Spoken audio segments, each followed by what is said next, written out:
The Symptom Checker is a feature which allows you to check your symptoms by answering a set of clinically reviewed questions. From these questions, you will then be directed towards the appropriate care service. This includes booking appointments, which can all be done without leaving the AskFirst app.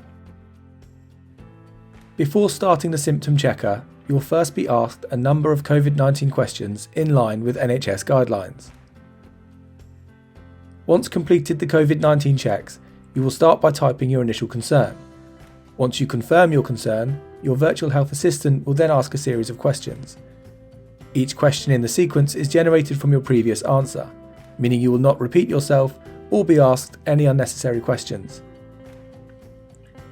Giving only relevant answers allows for an efficient experience, and you will then be directed towards an appropriate care outcome. There are multiple outcomes which may or may not require action from you.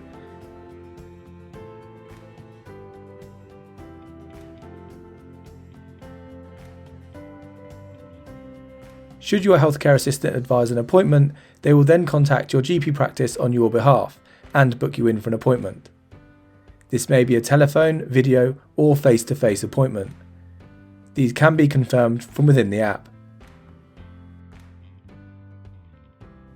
Other outcomes of the Symptom Checker include A&E, self-care, an appointment with a clinician, or a text reply signposting you to another appropriate service.